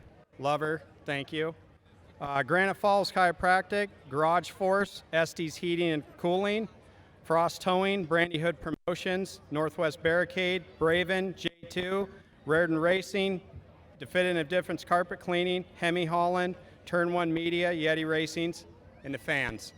Let's give it up one more time for the winner, Brad Gruhl. Welcome back. Glad you guys are tuned in. Thanks for letting us entertain you here on Sunday night on Seattle 11. Derek Todoroff and Caleb Hart with you here on Home Track Heroes. And excited to be bringing you this program. Of course, none of it would be possible without Gene Johnson Plumbing, Heating, Cooling, and Electrical. These are our Tire Pros Street Stocks, and should be a fun one. We've got 12 cars, Derek. We are going 40 times around for these guys today as they earned a little extra bandwidth to put some extra laps on. Our front row, from parts unknown, it is the 85 of Jim Fody, the trademark RCS car, and Jerry Helm next to him, the 27 out of Green Bank in the Tiger Construction sponsored machine. Inside row number 2 out of Marysville, sponsored by SCE Snohomish County Trucking and Excavating, the 51 is Jeff Watson. The outside in the neon car, sponsored by Lang Autosports and hailing from Bothell, that is the 06 of Steve Potasic. Chase Jones inside row number 3 from Kenmore in the 14. Let's Sack Cancer sponsors that car. Tyler Hills next to him in the 96 out of Lake Stevens, sponsored by the Ad Taxi. Austin Camp drives the number 69 inside row number 4. Alongside him is Kenny Erickson out of Tulalip, sponsored by Central Welding. Camp, sponsored by Milberg. Row number 5, the Big Block Brewing number 7, Mike Shimmick out of Renton. Next to him, the man, Jesse Jensen, car number 3 out of Snohomish, sponsored by Tire Pros, the shop of Arlington. Brian Thornborough drives the 72 out of Arlington, sponsored by Omni Contracting Solutions inside of the final row. Your final car making his first appearance of the season. Been working hard on that machine, sponsored by SCE, Snohomish County Trucking and Excavating. Out of Marysville, 28 is Gene Watson. Lots of fun stories here in this one, Derek. Last time we were here, it was Jensen who looked like he was steamrolling towards another win, but had mechanical issues, had to pull off, and then Potasic pulling off the last lap Hail Mary, and she answered for the win in the Tire Pros Street Stocks. You've got the world's oldest living street stock driver in Jim Fody out on the front row of this. Okay, not the world's oldest living, but Fody is the most tenured driver right now at the track as we're waiting Doug Delfell's return, if it's actually going to happen. So we'll see what's going to happen. Also, Fody now finally running radios, I understand, as he had been non-spottered for a long time. So, should be interesting. He's on the inside in the 85 and battling with Potasic down the back straightaway as the early lead goes to Jerry Helm in the 27. Yeah, 2 veterans there battling for second. Potasic, a long-time driver in this class as well, past champion. He's going to make the move to the high side, get by both Helm and Fody in one fell swoop. On the inside, Watson, the driver he beat last week, moves up into third, and here comes the 3. Oh, yeah. Jensen full send to get from 10th to 4th here on the opening lap. And we know that car, the Will Cruzmore-owned machine, Rob Wilkes, Jeff Fillmore, and Dirk Cruzwick, can pass in 3 grooves, maybe even 4 if you absolutely needed to. There he goes to the outside of Watson. He's got 3rd, now coming up on Fody. Now, of all the guys in the field, Fody is the big motor guy in this group. He does not have a crate in. He has got one of the big open engines, so he's got more power than a lot of these guys. The thing is that the handle on the 3 car is as good as anybody's. Yeah, that 3 car is proven time and time again to be tuned to near perfection in the way it can handle around this course. See it getting a little more loose than we're used to here at Evergreen Speedway. And then again, drivable loose, right? Did you see it? And it's a lot of this, and I don't want to give away Jesse's secret because he told me the secret. It's Lucky Charms in the morning. Jesse's secret is really how early he's able to get into the throttle and still have the car rotating in the corner. And that's part of what creates all the speed for the 3 cars. Again, how that car sets up as it gets into the turn and how easy it is for him to pick up that throttle wherever he wants to in the corner with the car still coming around the turn and keeping that speed. Drivers like Jesse just have an understanding of how their car works, how it feels.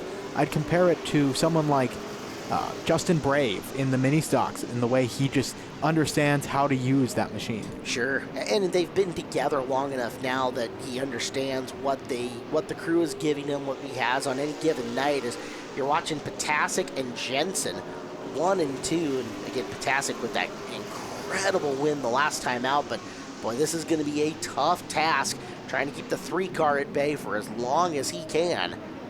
Jensen's going to sneak up into the middle. Potasic exits the corner a little bit wide, and the looseness of Jensen's car, he's a little more free than he usually is, but again, he's still fast and free, and watch him drive to the inside because Potasic made a mistake getting too wide off of 2. Yeah, he may be free, but he can ground it right there on the inside line, and that's what he does. Coming off of turn number 4, new race leader, the Chrome number 3, Jesse Jensen. Clear going into 1 is the call on the spotter radio. Now Potasic going to look to mirror him and mimic and hopefully have a chance to get him back at some point in time. Jesse can conserve. I mean, this is a 40-lapper, so you might want a little bit of race car left. He's going to burn off quite a bit of fuel load, and he's already a bit loose. So we'll see how the 3 car develops as we go along, and Potasic not letting him get that far out, at least at the first couple of laps into this. See on the backstretch car that's pulled off, that's the number 28 of Gene Watson. Saw it briefly. Tough break for him. Hope to see him out here next time this class runs. Further back in the field, some side-by-side action. Looks to be Chase Jones on the inside of Kenny Erickson, with Mike Shimmick trying to follow through. Watching the Tire Pros car leading the Tire Pros Street Stock Domain, and this segment brought to you by Tire Pros, the official tire dealer of Evergreen Speedway. Tire Pros, your one-stop tire retailer where honesty is the best policy and they have a hassle-free guarantee. Tire Pros has all the national brands, offers a nationwide warranty on your tires. Go to TirePros.com. Back in the field, this is going to be 5th on back, I believe. As you get a look, that's Hill in the... Camp in the 69. He's at the back of that line working on Erickson, who's working on Shimmick, who's working on a whole heck of others right in front of him as they all try to move forward. Yeah, I see Chase Jones, young driver, racing with Jerry Helm, another younger driver in terms of experience at the very least here for that 6th place, or nope, that is the 5th place spot right there. Helm in the 27, trying to hold off as there's Jones going to the low side, trying to take him on.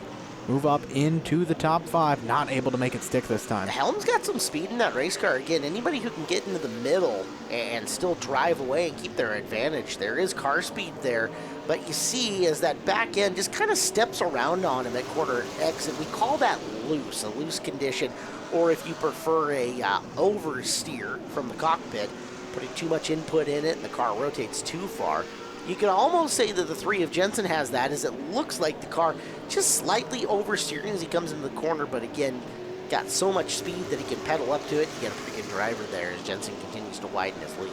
Yeah, Jensen going to put a lap here on Brian Thornborough in the number 72. Go back to the pursuit. Next car in line would be the number 96. To put a lap down, that would be Tyler Hill.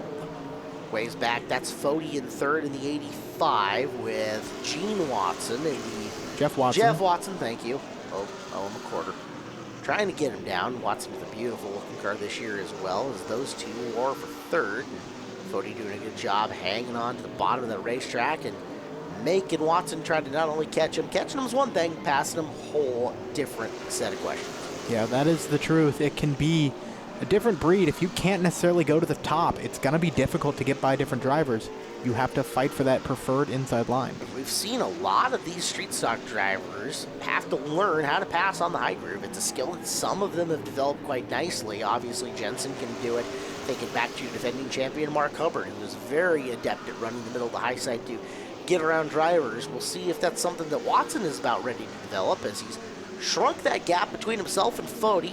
And now, figure out what the plan of attack is going to be to try to get around the 85 car as they enter the first corner. Yeah, see, looking here on the speed shot down the front stretch, Jones looked like he was poking the nose once again to the inside of Helm. I don't think he's going to hold on, as once more, oh, they're going to go side by side into the corner this time. Helm on the high, Jones on the low. Moving through the corner. Shimmick going to make a move. Ooh. Contact, it looks like, between those. They're 3 wide, all for the battle for 5th. You don't see the Street Stocks carry 3 wide very often, and Shimmick, right place, right time. Might get a 2-for-1 special coming off that corner. So there's 3rd and 4th, Fody in the 85, Watson in the 51, and behind him, 5th, 6th, and 7th, we're going 3 wide for that spot. So once again, Tire Pros Street Stocks, great racing all over the place. The in-car from Watson as he battles with Fody for the position. Yeah, he's running that high side. They're going to stick side by side, exiting off the corner. So you dip over onto that median groove between the 3 and 5/8 tracks. But Watson sticking in the middle between those 2 sets of lines and then exit way high, almost to the dirt on the backstretch. That seems to be what's working for him as he is poking ahead of the 85. Check it once again as they come across the line. Wow, tight. As it looks like Watson's going to officially have it. That time by, although you can see Fody sneaks the nose ahead. Coming out of turn number 2. He taketh, he giveth away. Watson coming back, though, through 3 as those two, tooth and nail for 3rd. Now Watson going to pull back and is going to follow Fody into the bottom of the first corner. This is by no means an easy pass to make. Someone, as we've talked about throughout the night, with experience can hold a lane real well. And you're not going to find anyone with more in this class than Fody, as Watson just trying to find his way through. And again, you saw Watson, he made 3 nearly perfect laps around the outside, but it only took 1 minor imperfect lap to give it back and actually have him behind Fody and having to fall into line again. As we're down to 13 to go here in the Tire Pros Street Stock main event, your leader is coming into heavier traffic ahead of him. Yeah, there is racing for position here in front of them. Shimmick leading the group, then Jones, Camp, Erickson, as that is Jesse Jensen trying to find his way through. Like we talked about, though, more comfortable in those higher lanes, allows a driver like Jensen to poke up high and start running the middle groove. Ooh, Watson might have got underneath Fody coming off the corner there. Nice outside-in move going into the turn, and Watson completes the pass. That was brilliant by Jeff Watson off of turn 4. Yeah, taking what I would call the John Zaretsky line, just dipping all the way down there onto the flat part of the track to move up and into position. Great move there from the driver of the 51 to grab 3rd. As we go back here, lap traffic for the number 3, but Shimmick, your final driver in the top 5, battling with Jones for that position. Into the danger zone for Jensen here because Potasic is only about 6 car lengths back. He did a good job of keeping Jesse close as he started to work into the slower cars. Right in front of your leaders, look out, full send into the grass, and oh boy. Parks it on the tires. Well, Austin Camp, welcome to Uke Tireville. As let's take a look from Jerry Holmes' car, all the action going on in front of him. Yeah, just Camp, unfortunately, not in the right place as 14 gets loose, comes up the track, contact with Shimmick. Out the rear camera, you just see the 69, unfortunately, goes to Dodge and right up the track and into the tires. We got more coming up right after this. We continue rolling through Home Track Heroes here on Seattle 11. Excited to be here in the Tire Pro Street Stock main event. Derek Todoroff, he is the Skywalker to my Yoda. I am Caleb Hart. As we continue on through the show, we are, 29 laps into this 40-lap Street Stock main event. We just saw Austin Camp go full send into the tires. Good news, he walked away. But that gives us a 2x2 restart with 11 to go here on our program. And our program brought to you by Gene Johnson Plumbing, Heating, Cooling, and Electrical. Jesse Jensen in the 3, Steve Potasic in the 06. They are 2x2, bringing us to restart, Derek. Yeah, that's not someone you want on your outside if you're Jensen.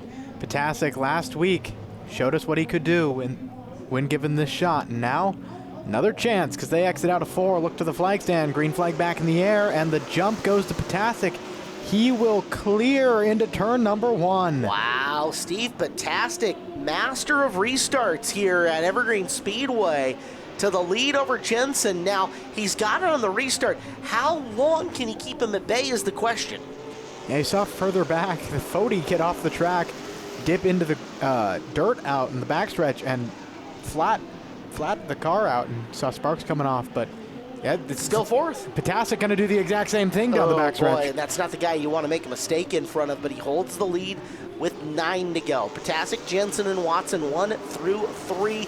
And Jensen with a bit to the inside in turn number 1. Stabs the brake and might have got the car rotated just enough. Let's take a look from the back angle. He has a shot here once again on the inside, trying to take that preferred line away from the 06. Onto the front stretch, still Potasic that time, but once again, he's got the JZ line to run real low, pushing the 06 out of that middle groove that some people can work. And it looks like going to just chop him in front of the 06. Steve gave him a lot of room coming off of turn number 2. Has tried to duck back underneath him. Gets him loose coming off the corner. You can see all the air moving over the back of the 3 car. He's going to get wide again. Here comes Potasic back to the bottom. Can't make the pass coming out of turn number 2. No, Jensen holding that middle line and able to make it work. Just beat on speed the 06 of Potasic right now. Potasic not letting him get away. Well, we said it earlier. It looked like Jensen was just a hair loose, and Potasic is in position. If Jesse makes more than a slight bobble to get there, however, he's going to open it up a little bit down the back straightaway. As this time by, we are going to be 5 laps to go. Our segment brought to you by Sparkle Wash. Sparkle Wash Puget Sound, your source for residential and commercial power washing services for over 55 years. Their technicians can handle it all. No project too big or too small. Log on to sparklewash.com. Schedule a complimentary quote. Sparkle Wash, Puget Sound. Potasic still not letting Jesse Jensen get away as we take it 4 to go. You see the 51 of Jeff Watson not closing, not falling behind. If these two get into each other, it might be a great opportunity for Jeff Watson to get revenge for the last time out, make a last lap pass of his own. As when they hit the line again, it'll be a Jesse Jensen number of laps remaining out of turn number 4. Down the front straightaway they run. It is Jensen now stretching the lead over Potasic. Potasic, boy, really good run. Made the 3 sweat there for a number of laps, but here into 3 to go, and the 3 car looking to have it well established at this point in time. He has settled back into a rhythm. Yeah, it's just how Jensen works a lot of this time. That chrome number 3 is free as a bird right now out front, pulling away, rolling through turn number 3 and out of turn number 4. White flag in the air one more time around.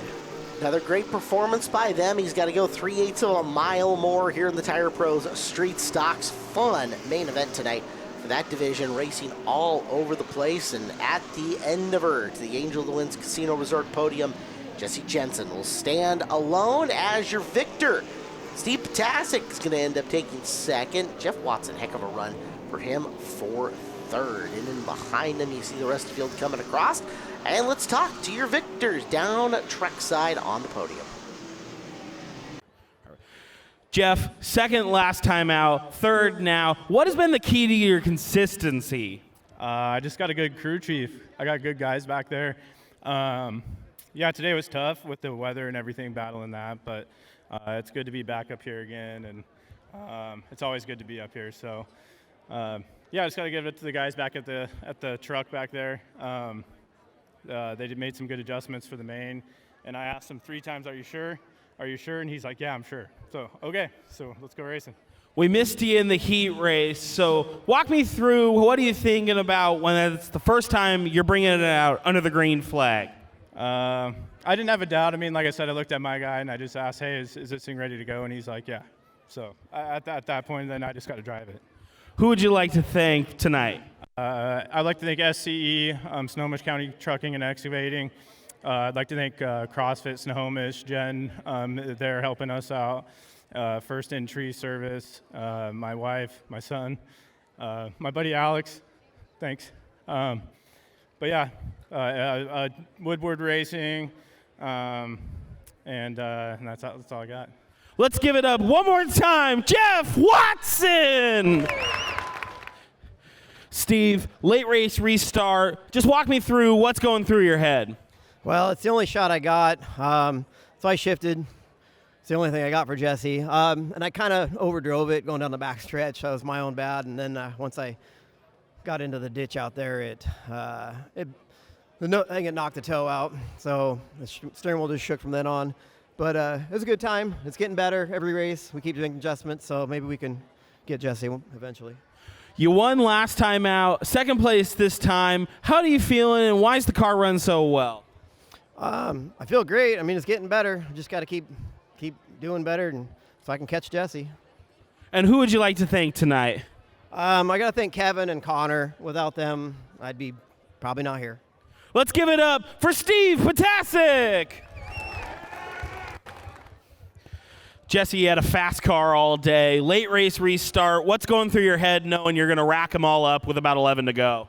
That I had my good friend Steve on the outside of me, and we were going to have some fun, and he kicked my ass on the restart, which is good for him. I've been telling him forever that you got to shift on these restarts, and then that one I didn't shift, and he just smoked me. So it was fun racing with him finally. They've been struggling with that car, and they're finally getting in the right direction, so I made it all worth it. It was fun. You were fast all day. Just walk me through, what does the day look like, and how are you having that thing flying around this track? Dry asphalt. Wet asphalt, no bueno. No. It's a lot of fun driving that car. It's drives really good. The longer we go, the faster it gets, and I'm the lucky guy that gets to drive it. And who would you like to thank helping you get here? Definitely Tire Pros of Arlington and Everett. Couldn't do it without them. They support us each and every time we go to the racetrack, no matter where it is. The Van Busen family for all their support. Dave Payton and his family.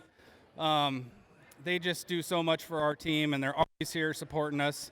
My awesome wife, my grandma Karen, my grandma Buzz, they're here. My grandpa Buzz, I don't think this is only the second time he's ever seen me race, and it means a lot to me that he was able to be here, and just everybody that supports us. Perfect. Give it up one more time. Your race winner, Jesse Jensen. Well, that was your Padawan, Ben Iman, down trackside doing the interviews in the Tire Pros Street Stocks. And now we move on. Your favorites, it's figure eight time, Derek. You excited? Oh, yeah. All right. I love the Buzz and Steakhouse Stinger 8s, oftentimes stealing the show when they roll out here. On pole tonight is the number 85 of Hunter Jenkins, sponsored by Resch Printing, and out of Monroe, his brother to his left.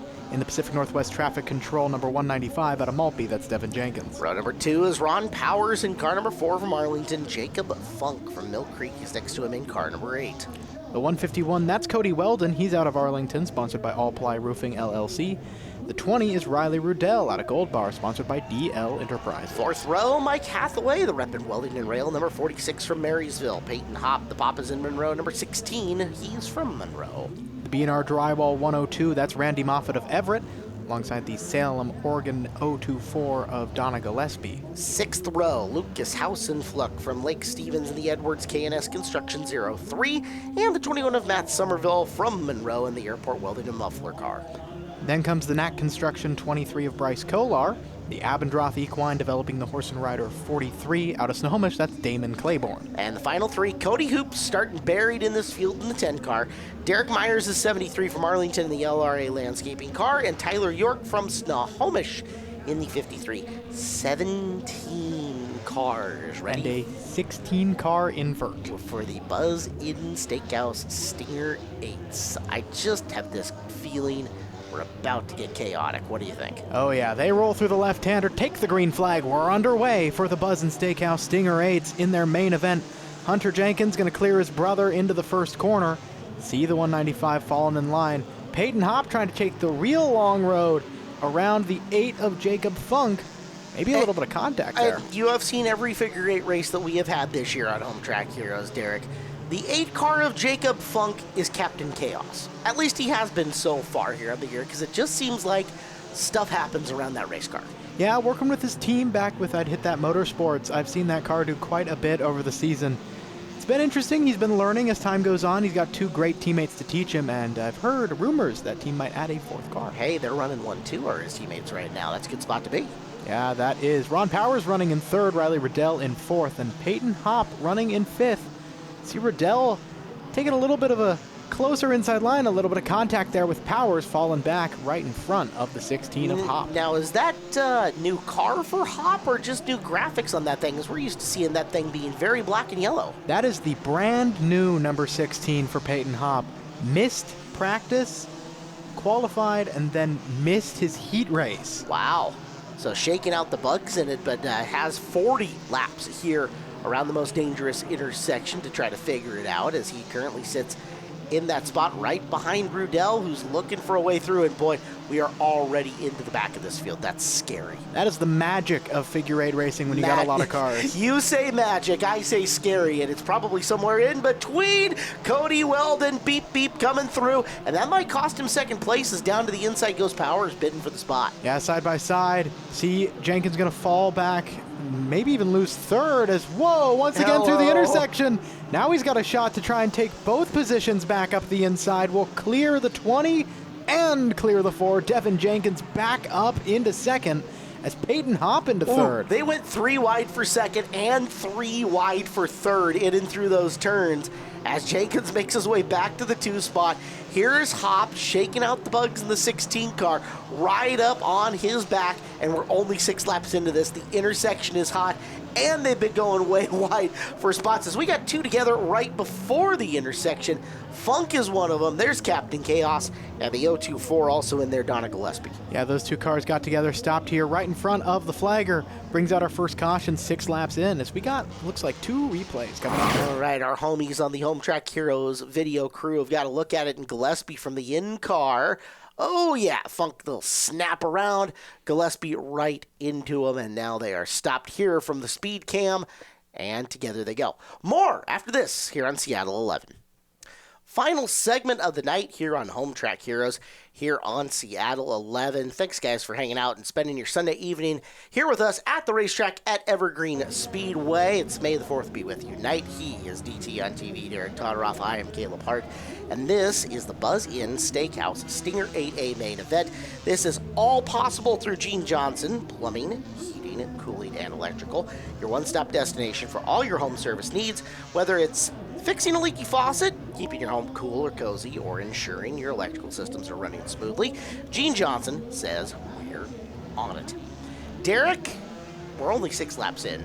It's already been chaotic out here. Captain Chaos is in the field. Of course, that is going to happen.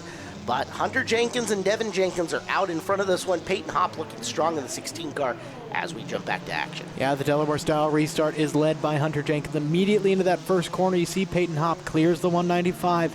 Now the 2 of them are going to spar for the lead. The 16 in pursuit. Devin's going to come under fire from the 20 of Riley Riddell. As you see the 4 there in the picture, Ron Powers battling it out with the 21 of Matt Somerville. Past champion here in this class. Lots of skilled drivers in this field today.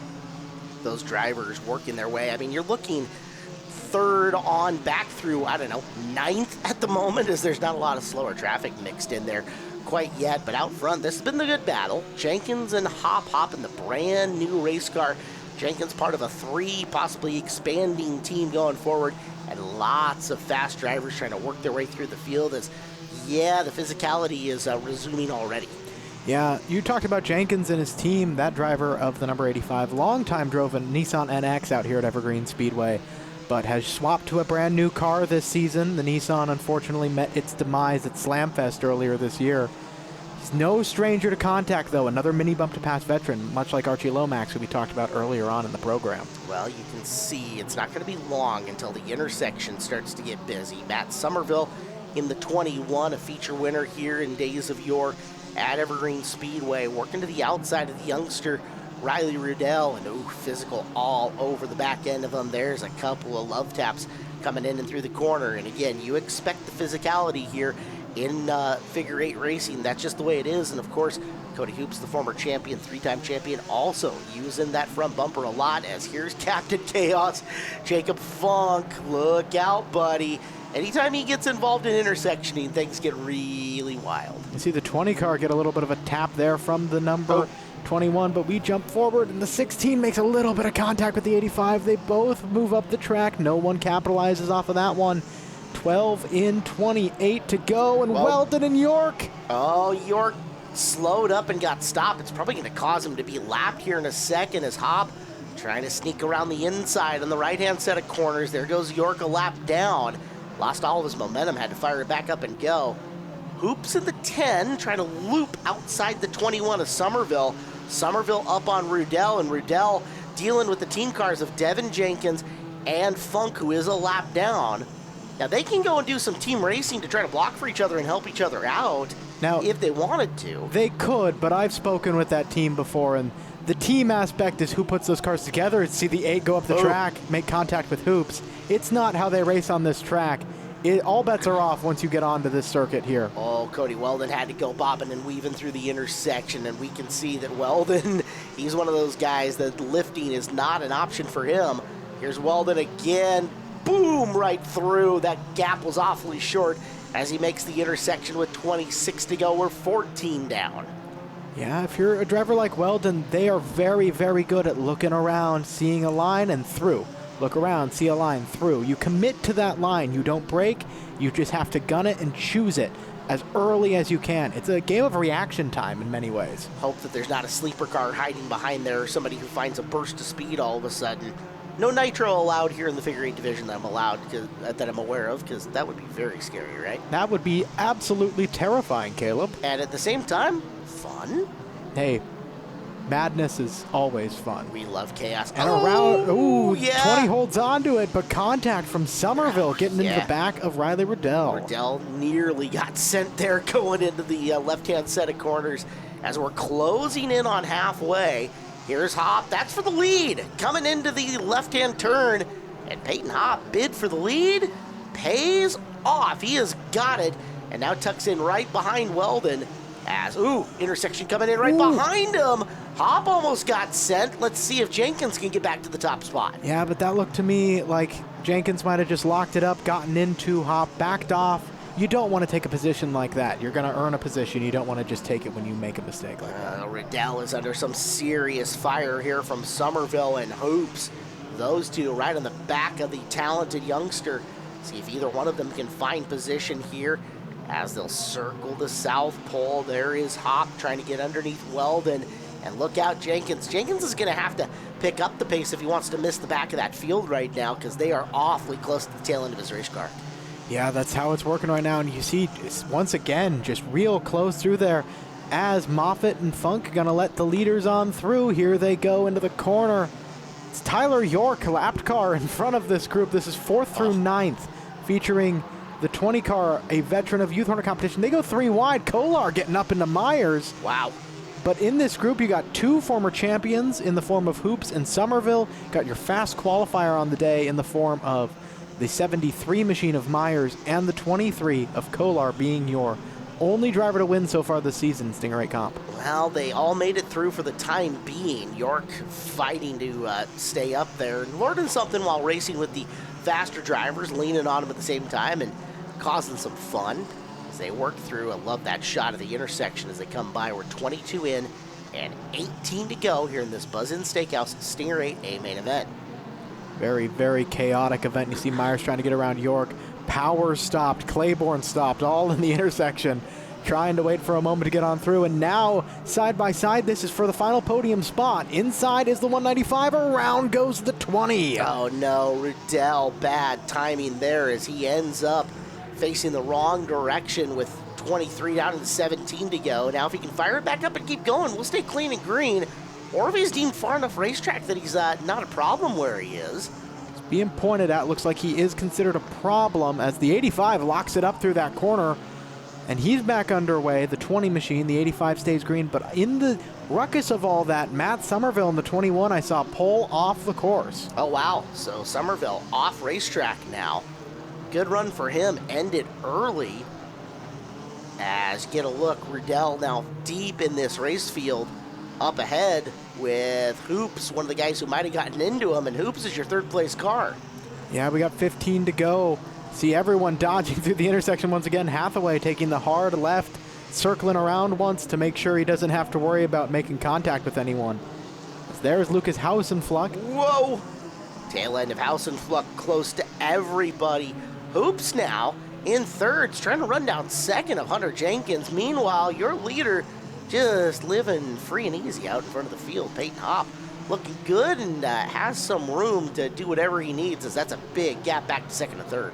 Yeah, you see Hoops there, thread the needle once again. He's chasing down Hunter Jenkins, wants that 2nd place spot. Then he can set his sights on your race leader, Peyton Hopp. We haven't seen him in a little bit just because of how far ahead he's been. Running a good race at the moment. We'll see if he can hold on to that as we've got 12 to go. A lot can happen for 12 laps on a Stinger 8 course. He's got the comfort right now of knowing, hey, I'm out in front, haven't seen anybody close to me for a little while. He doesn't want to be patient with traffic, but he doesn't have to be overly risky with traffic as it sits right now. Here you see the 10 of Hoops still working that bumper against the 85. Here is the car in question, the 16, very far ahead, and making it through the intersection behind Sparks coming off of one car, looked like the 195. Yeah, he's either going to have to speed up or slow down. He can't keep on that pace that he's at right now. If he speeds up, he's going to catch the guy in front of him, but that'll get him out of the intersection. If he slows down, guys catch up to him, also gets him out of the intersection. Right now, it's a no-win situation for Hop. He's going to have to choose and risk it in some form or fashion. Riding along with the number 10 of Cody Hoops as he is trying to find his way around the 85. Hunter Jenkins. See the battle on the left side, the right side of your screen. That's where we see the in-car cameras. He's right there, that black 85 machine. Holding the line up the track, goes half the way, and that seems to be what the 10 needed. He is through and dodging the intersection once again. Wow. He is into second place. Hunter Jenkins falling back to third. So Hoops just kind of stuck himself in and behind Hausenfluck, and Hausenfluck found a clear path to get through that traffic, and Hoops was in the right line to just follow him by and take second place. That is a veteran knowing the path to get through, and now just trying to stuff Hausenfluck further behind him. The sooner he does that, he can run a racing line and try to run down Peyton Hop. I wonder how far up ahead Hop is, because it's been a hot minute since we've seen him. Well, there he is. You see him in the in-car camera. He's the next car in line if Hoops can get to him. Another luxury of this in-car for a division like this, you get an idea of what it's like. You get that quick view. How much time do you have? How many chances are you willing to take?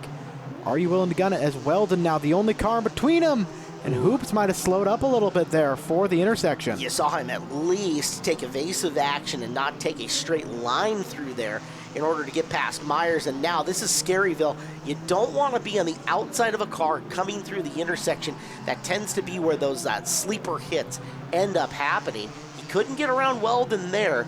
Meanwhile, further back in the field, we have got Kolar's 23 passing Devin Jenkins. That should be a top 5 battle if I remember right. That should be. We got 5 to go in this race as Kolar has taken 4th away from Devin Jenkins. Up front, still Peyton Hop, Hoops, and Jenkins, your top 3. 4 laps is a lot of time, This though. race has had a little bit of everything except for that major intersection strike. A lot of chances for it. A lot of beat and bang and a lot of spins, a lot of drivers together, but we just haven't had that big boom right in the middle of everything. As you see Myers side by side with Hoops. Hoops is going to get by, and we're down to 3 to go. Myers with the preferred line around, still fast enough to force Hoops down racetrack there. However, Hop gets around Claiborne, so there's one piece of traffic in between him and Hoops as we come into 2 to go. One more piece of traffic, but only 2 laps to do it. As he rolls through this corner, Hop is going to make it through the intersection right behind the 195. He has the luxury to let up with that piece of traffic between him and Hoops. It's Claiborne right there in between him and Hoops. Hop to the white flag one more time around, and you can see definitely checked up before accelerating through the intersection. At this point, he's saying, if you can beat me, but I'm not going to do it by wadding up my brand new race car. He will slow a bit, accelerate back through, and off of the final turn, Peyton Hop finishes the night off with a win. The Buzz Inn Steakhouse Stinger 8's Cody Hoops takes second. Hunter Jenkins trending towards and finishes third. Let's talk to him. Hunter, it may not be the same car, but you went from flipping at Slamfest to bringing it out here to a 3rd place finish. What was going through your head at the start there of this race? You saw chaos unfolding behind you. Well, I was battling that car all day. Hit a tire in practice and been battling it. I just couldn't believe it. You put on a great show behind the wheel of the number 85. It was in the intersection you lost the spot to the number 16. What does it take for a driver to keep your calm while you're rolling through there? It's really just the luck of the draw for the X. There's nothing we can really do about it. And I know you got a crew back there supporting you getting this car out here. Who is it? I'd like to thank my mom, my dad for letting me do this and storing everything. I'd like to thank Pape, Material Handling, Rush Printing, the Funk family, and everyone else that came out here tonight. Driver the number 85, third place tonight, Hunter Jenkins. Well, first question, Cody, who you got up here with you tonight? This is my son, Kaysen. This is the first time he's seen us win a trophy. So second place tonight. You made your return this year. It's been a while since we've gotten to see that 10 car fly around this track. Success in Hornets last time. This time in what I'd call your home turf. You grabbed the second place finish. Yeah, that was, it brought back a lot of memories. That was a lot of fun. Beating and banging, just a pack of us. It was, I was running pretty clean, couple hits, but it was a blast. It was fun to be back. You're a three-time champion in this series. Maybe some veteran insight might help us. What is it like rolling through that intersection during the race? You got about a second. You're going to go or you're going to not go, and it's interesting. It's a split-second decision. Number of times those split-second decisions went your way. Who would you like to thank for getting this car out here? I want to thank my wife, giving me a lot of time to build this car. Tom, stepdad Tom, for helping out in the pits always. John Bender, JBR, he's helped me a ton. Cascade Auto, Caleb Beasley, and Vinyl Status. Driver of the number 10, your race winner tonight. Give it up. Sorry, your second place driver. Race winner's over there. That's Cody Hoops. What a show. You made your move when the intersection got hot. You kept your composure, you kept your cool, made your way through that field. What was going through your mind as those clock laps were ticking down? Hey man, this is a brand new build. I was up at 2 in the morning getting this car together, back at the shop at 8, got it finished at 12 o'clock, got here, missed practice, did qualifying, and come out here just looking to finish the race. But man, this car's got a lot of potential, and with how chaotic that race was, I was just patient, made my moves, and I was just praying that a caution didn't come out because cars were spinning left and right, and man, what a ride. This is a win that I'll remember for the rest of my life. You're a former Hornet champion taking on the Stinger 8s over these past few years. What are the differences between those two classes from the driver's perspective? Oh man, the intersection's a lot more chaotic than even going 80 miles per hour at times down that backstretch. I mean, the Hornets are going a lot faster, but that figure eights intersection, just that timing factor, it's second to none. You don't get that in any other racing. I mean, so much goes through your head, and you have to be patient, but you also have to be aggressive. And I must have just picked the best of both worlds tonight to end up on here. It seems the cards certainly fell your way. Who helps you get that thing out here? First and foremost, I got to thank Hornets Nest Racing, the best team in the world. Dan Miller, Christian Miller, Damon Claiborne, Zach Bristol, Alyssa Rippon, my fiance, Jonathan Rippon, Stephen Dodson. I'm sure I'm missing some people, but just everyone to build this car. I mean, we worked all week to get this done. Also, my sponsor, Papa's Tavern, GN Northwest, Exterior Wall Systems, Brandy Hood Promotions, Hornets Nest Racing, Whiskey Years Over, and Matt Johnson Design, and just all the fans for coming out and seeing us do all this crazy stuff on a Saturday night. And I'm just glad to put on a great show tonight. Woo! Race winner tonight. Give it up for the driver of the number 16, Peyton Hopp. Through the magic of television, Caleb Hart, Derek Todoroff back up here in the booth. Derek, great job tonight. Fun night of racing. And next week, you and the Ben Iman going one-on-one here in the booth with a great show coming up. Should be fun. Wing Sprint Cars on the card. Real excited to do that, working with him live. Excited to do it here in the studio. Wing Sprint Cars on the card and more. Next time you guys can be live at Evergreen Speedway is Armed Forces Night. Armed Forces members and their families all get in free. That is coming up Saturday, May 18th for another fantastic card as well, including Pro Late Models, Street Stocks, Mini Stocks, Hornets, and more. Want to thank everybody involved. May the fourth night here on Home Track Heroes, a great night of racing.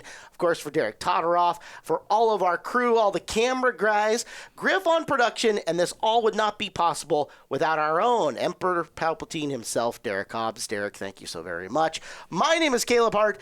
Good night, everyone. We'll see you next Sunday here on Home Track Heroes on Seattle 11. Thanks for watching Evergreen Speedway's Home Track Heroes on Seattle 11.